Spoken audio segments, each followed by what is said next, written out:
नमस्कार दोस्तों, मैं रमेश कुमार आज के इस वीडियो में आपका स्वागत करता हूं। आज का ये वीडियो कक्षा 12 भूगोल लेसन नंबर 3 विश्व जनसंख्या वितरण घनत्व एवं वृद्धि पार्ट 2 पर है। इसी वीडियो का पार्ट 1 में आपने कुछ बिंदुओं का अध्ययन किया था जो आपके सामने इस प्रकार से है। आज के इस वीडियो में हम बात करेंगे निम्न बिंदुओं पर: जनसंख्या घनत्व के विभिन्न प्रकार, जनसंख्या घनत्व किस प्रकार ज्ञात करते हैं, विश्व में जनसंख्या घनत्व का वितरण किस प्रकार है और जनसंख्या घनत्व को प्रभावित करने वाले कारक। तो सबसे पहले बात करते हैं जनसंख्या घनत्व पर। जनसंख्या घनत्व किसे कहते हैं? पृथ्वी या उसके किसी भाग में निवास करने वाले व्यक्तियों की संख्या को प्रति इकाई क्षेत्र के आधार पर व्यक्त करना ही जनसंख्या घनत्व कहलाता है। इस प्रकार कुल जनसंख्या एवं स्थल भाग का अनुपातिक प्रदर्शन ही जनसंख्या घनत्व कहलाता है। इसे हम इस तरह से समझ सकते हैं, किसी क्षेत्र विशेष का कोई क्षेत्रफल होता है, तो उस क्षेत्र विशेष की कुल जनसंख्या में उस क्षेत्र विशेष के क्षेत्रफल का भाग देने पर जो जवाब प्राप्त होता है वही जनसंख्या घनत्व कहलाता है। अब हम आगे बढ़ते हैं। जनसंख्या घनत्व का उपयोग क्या है? जनसंख्या घनत्व के द्वारा किसी प्रदेश में जनसंख्या और संसाधन संबंधों की जानकारी प्राप्त करके देश की आर्थिक, सामाजिक और सांस्कृतिक उन्नति एवं विकास की भावी योजना बनाने में जनसंख्या घनत्व का सहयोग प्राप्त होता है। अब प्रश्न उठता है, जनसंख्या घनत्व उपयोग या काम क्या आता है? जनसंख्या घनत्व के माध्यम से प्रत्येक प्रदेश के प्राकृतिक संसाधन सीमित होते हैं और जनसंख्या घनत्व के माध्यम से ही उस क्षेत्र के प्राकृतिक संसाधनों पर कितना दबाव है यह ज्ञात किया जाता है। जनसंख्या घनत्व के प्रकार। जनसंख्या घनत्व के बहुत सारे प्रकार हैं, हम उनमें से कुछ प्रकारों का अध्ययन करेंगे। सबसे पहले है गणितीय घनत्व। जब किसी क्षेत्र में निवास करने वाली कुल जनसंख्या को उस क्षेत्र के कुल क्षेत्रफल से विभाजित किया जाता है तो जनसंख्या व स्थल के इस अनुपात को गणितीय घनत्व कहते हैं। इसे प्रति व्यक्ति प्रति वर्ग किलोमीटर या प्रति वर्ग मील में व्यक्त किया जाता है, जिसे निम्न सूत्र से ज्ञात किया जाता है: जनसंख्या बटा कुल क्षेत्रफल। किसी क्षेत्र विशेष की कुल जनसंख्या में उस क्षेत्र विशेष का कुल क्षेत्रफल का भाग देने पर गणितीय घनत्व प्राप्त हो जाता है। दूसरा प्रकार है आर्थिक घनत्व, जिसमें उस प्रदेश के संसाधनों की उत्पादन क्षमता और उस प्रदेश में निवास करने वाले मनुष्यों की संख्या के अनुपात को आर्थिक घनत्व कहते हैं। इसे निम्न सूत्र द्वारा ज्ञात करते हैं: कुल जनसंख्या में कुल संसाधनों का भाग दिया जाता है। इसे हम इस प्रकार समझ सकते हैं कि प्रत्येक देश या प्रत्येक स्थान में संसाधन होते हैं, उनकी उत्पादन क्षमता अलग अलग होती है।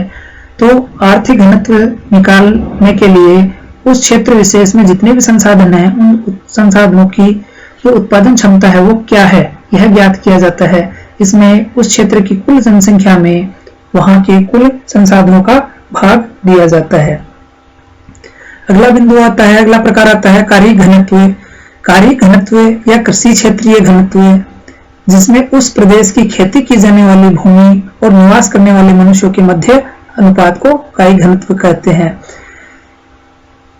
इसको निम्न सूत्र द्वारा ज्ञात किया जा सकता है: उस क्षेत्र विशेष की कुल जनसंख्या में उस विशेष क्षेत्र विशेष की कुल कृषि भूमि क्षेत्र का भाग देकर। इसे हम इस प्रकार समझ सकते हैं कि किसी क्षेत्र विशेष की जितनी भी भूमि होती है उस संपूर्ण भूमि पर तो कृषि की नहीं जाती, तो इसे हम उस क्षेत्र विशेष में कुल जनसंख्या में कृषि करने वाले मनुष्यों की संख्या का भाग देकर हम यह जनसंख्या घनत्व ज्ञात कर सकते हैं।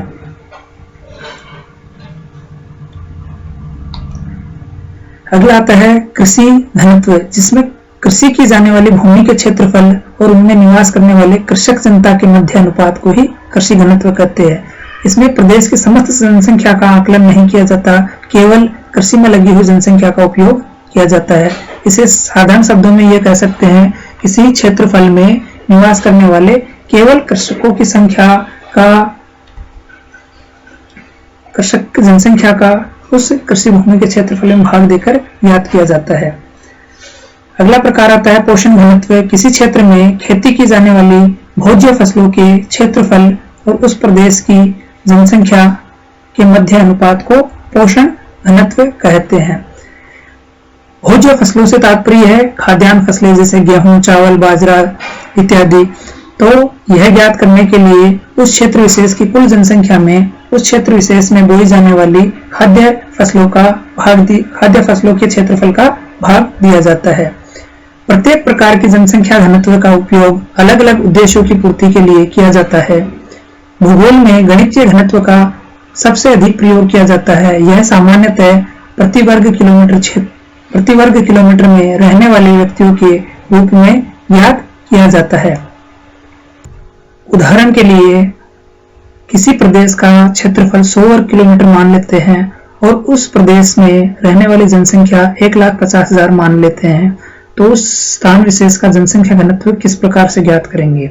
सबसे पहले हम उस स्थान विशेष की जनसंख्या लिखेंगे जो 1,50,000 रुपए है, और उसके बाद हम उस क्षेत्र विशेष का क्षेत्रफल का उसमें भाग दे देंगे। जैसे उस स्थान विशेष की जनसंख्या है 1,50,000, उसमें उस स्थान का क्षेत्रफल 100 है, उसका भाग दे देंगे तो हमें जवाब उस स्थान का घनत्व प्राप्त हो जाएगा जो है 1500 व्यक्ति प्रति वर्ग किलोमीटर।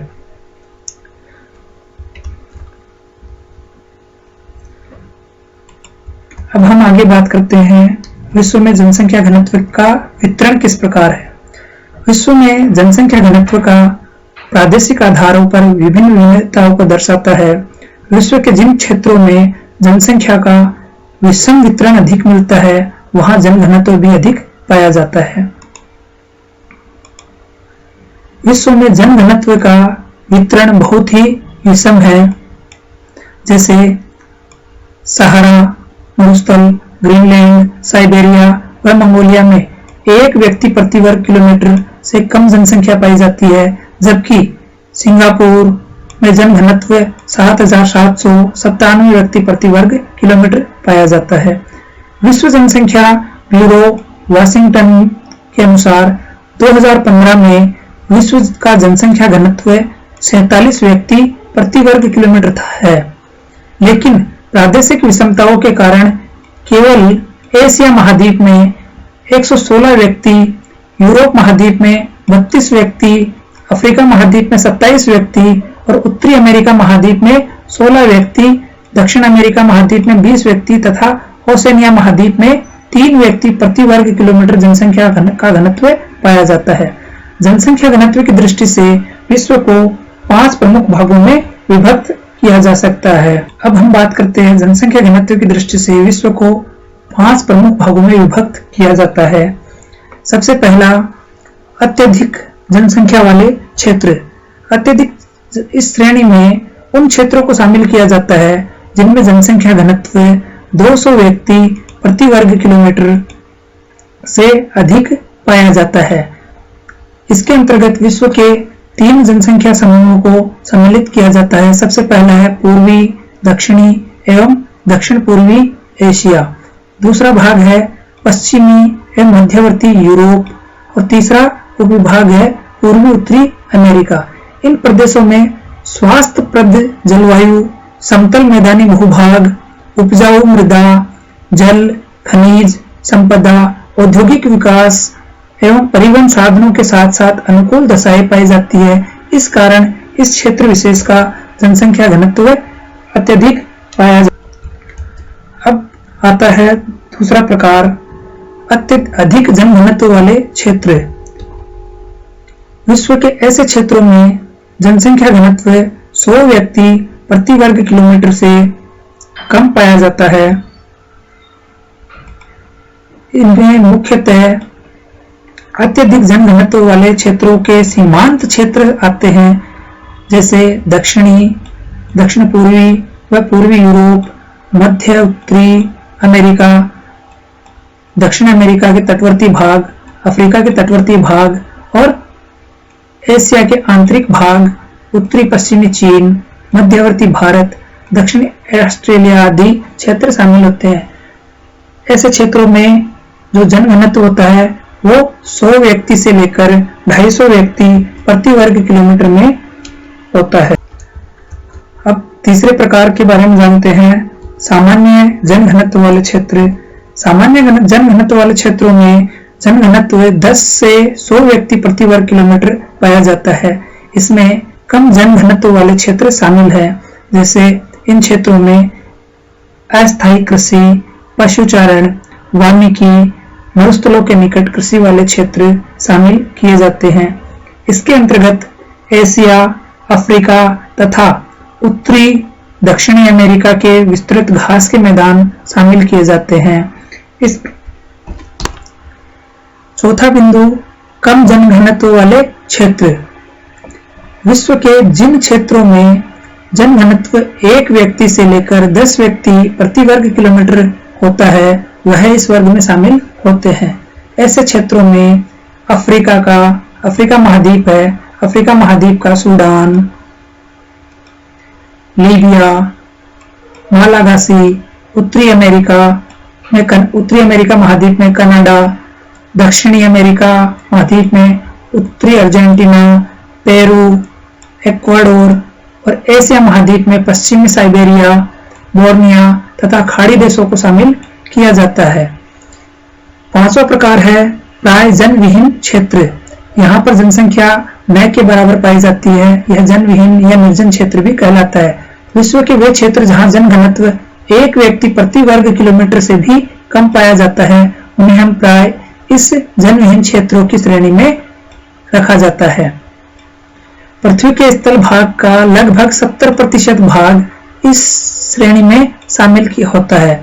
विश्व के अति शीत प्रदेश जैसे अंटार्कटिक महाद्वीप और आर्कटिक महासागर महाद्वीप है वो वाले क्षेत्र इसमें शामिल होते हैं। विश्व के अति उष्ण आर्द्र प्रदेश हैं जहां पर आर्द्रता की मात्रा और गर्मी की मात्रा बहुत अधिक होती है। अति शुष्क मरुस्थलीय प्रदेश, उच्च पर्वतीय प्रदेश प्राय जनविहीन की श्रेणी में शामिल होते हैं। अब जनसंख्या घनत्व को प्रभावित करने वाले प्रमुख कारकों के बारे में अध्ययन करते हैं। सबसे पहले जनसंख्या घनत्व को प्रभावित करने वाले मूल 3 कारण हैं: भौतिक कारक, आर्थिक कारक और सामाजिक व सांस्कृतिक कारक। भौतिक कारक को 4 भागों में विभाजित किया जा सकता है। पहला है स्थिति, दूसरा है जल की उपलब्धता और तीसरा है जलवायु और चौथा है मृदाएं। उसी तरह से आर्थिक कारक है। आर्थिक कारकों को 3 भागों में विभाजित किया जाता है। सबसे पहले खनिज, दूसरा है नगरीकरण और तीसरा है औद्योगिकरण। सामाजिक एवं सांस्कृतिक कारण के बारे में हम विस्तार से चर्चा नहीं। अब हम भौतिक कारक और आर्थिक कारक का विस्तृत विवरण प्राप्त करते हैं। सबसे पहले भौतिक कारक में हम देखते हैं, भौतिक कारकों में स्थिति, जल की उपलब्धता, जलवायु व मृदाएं शामिल की जाती है। सबसे पहले स्थिति। जनसंख्या वितरण पर विश्व के विभिन्न क्षेत्र की स्थिति का महत्वपूर्ण प्रभाव पड़ता है। विश्व की अधिकांश जनसंख्या शीतोष्ण कटिबंधीय प्रदेशों में निवास करती है। लोग समतल मैदानों और मंद ढालों पर बसने को सबसे अधिक वरीयता देते हैं। पर्वतीय और पहाड़ी क्षेत्र परिवहन के विकास में बाधक होते हैं, इसलिए प्रारंभ से ही कृषि और औद्योगिक विकास के लिए ये क्षेत्र अनुकूल नहीं होते, अतः इन क्षेत्रों में कम जनसंख्या पाई जाती है। बच्चों, हम सब जानते हैं कि मानव अपने अनुकूल परिस्थिति वाले वातावरण में रहना पसंद करता है, तो मानव के लिए सबसे अधिक अनुकूल वातावरण शीतोष्ण कटिबंधीय क्षेत्र है, तो वहां पर जनसंख्या अधिक पाई जाती है। इसके विपरीत पर्वतीय पहाड़ी क्षेत्रों में परिवहन जैसे कई समस्याएं सामने आती है, इस वजह से मानव इन क्षेत्रों में निवास करना नहीं पसंद करता। अब दूसरा आता है जल की उपलब्धता। जल की उपलब्धता उन क्षेत्रों में लोग बसना अधिक चाहते हैं जहां जल आसानी से उपलब्ध होता है। यही कारण है कि विश्व की महान नदी घाटियां विश्व के सबसे सघन बसे हुए क्षेत्र है। तीसरा बिंदु है जलवायु। अति उष्ण अथवा ठंडे मरुस्थलों की विषम जलवायु मानव बसाव के लिए शुरू से ही असुविधाजनक रही है। अधिक वर्षा अथवा विषम जलवायु वाले क्षेत्रों में कम जनसंख्या पाई जाती है। भूमध्य सागरीय प्रदेश सुखद जलवायु के कारण ही प्रारंभिक काल से ही बसे हुए हैं। मानव विषम परिस्थिति और विषम जलवायु वाले क्षेत्रों में निवास करना कम पसंद करता है और अपने अनुकूल जलवायु वाले क्षेत्रों में बसावट करना अधिक पसंद करता है। जैसे भूमध्य सागरीय प्रदेश के क्षेत्रों में अत्यधिक जनसंख्या पाई जाती है। अगला बिंदु मृदाएं। उपजाऊ मृदाएं या उपजाऊ मिट्टी कृषि तथा इससे संबंधित कार्य करने के लिए काफी महत्वपूर्ण है। इसलिए उपजाऊ दोमट मिट्टी वाले प्रदेशों में अधिक लोग निवास करते हैं, क्योंकि ये मृदाएं गहन कृषि का आधार बनती है। यहाँ पर बहुत सारी फसलें अच्छा उत्पादन दे सकती है, तो इन क्षेत्रों में लोग अधिक रहना पसंद करते हैं। अगला बिंदु आता है आर्थिक कारक। आर्थिक कारकों में खनिज, नगरीकरण व औद्योगिकरण को शामिल किया जाता है। खनिज निक्षेपों से युक्त क्षेत्र उद्योगों को आकर्षित करते हैं। वहां पर उद्योग धंधे काफी मात्रा में स्थापित किए जाते हैं। खनन और औद्योगिक गतिविधियां रोजगार उत्पन्न करती है। जहां पर अत्यधिक कारखाने होंगे वहां पर मजदूरों की मांग भी अधिक होगी। अतः अकुशल तथा कुशल कर्मी इन क्षेत्रों में पहुंचते हैं और जनसंख्या को सघन बना देते हैं। जैसे अफ्रीका महाद्वीप की कटंगा तांबा पेटी इसका एक अच्छा उदाहरण है। दूसरा बिंदु आता है आर्थिक कारकों में नगरीकरण।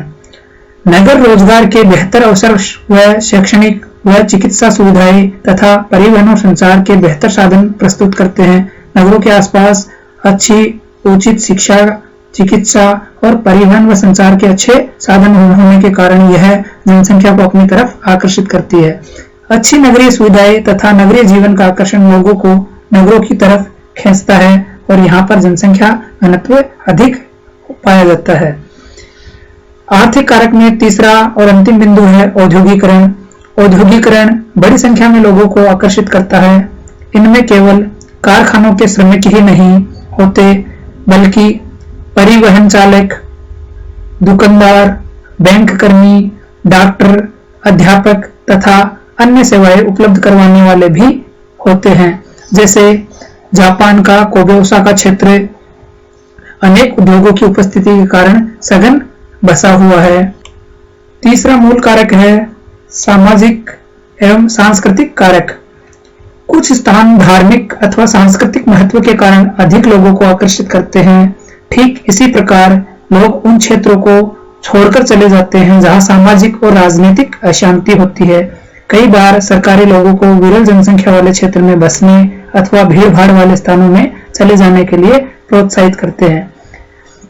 इसे हम इस प्रकार समझ सकते हैं, जैसे कुछ क्षेत्र ऐसे होते हैं जहां पर धार्मिक जनसंख्या निवास करती है और किसी दूसरे क्षेत्र में वह धार्मिक जनसंख्या कम होती है, तो कम धार्मिक जनसंख्या अधिक धार्मिक जनसंख्या वाले स्थान की तरफ पलायन कर जाती है।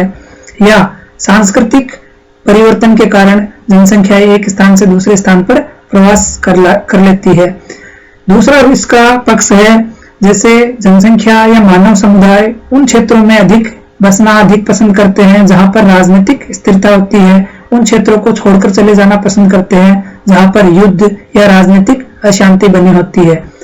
कई बार कई स्थानों की जो सरकार होती है वह भी विरल स्थानों पर जनसंख्या को बसने में सहयोग करती है और कई बार भीड़ भाड़ वाले स्थानों में से दूर चले जाने के लिए प्रोत्साहित करती है। आज के वीडियो में बस इतना ही। अगले वीडियो में हम चर्चा करेंगे इसी अध्याय के निम्न बिंदुओं पर, जिनमें जनसंख्या वृद्धि की प्रवृत्तियां, जनसंख्या वृद्धि के कारण, जनसंख्या वृद्धि की मुख्य विशेषताएं और जनसंख्या वृद्धि से होने वाली समस्याएं, जनसंख्या वृद्धि से होने वाली समस्याओं का समाधान, जनांकीय संक्रमण सिद्धांत और जनांकीय संक्रमण की प्रमुख अवस्थाओं का अध्ययन करेंगे इसी लेसन के भाग 3 में। अगर आपको ये वीडियो पसंद आया हो तो लाइक, शेयर और सब्सक्राइब करना ना भूलें। धन्यवाद।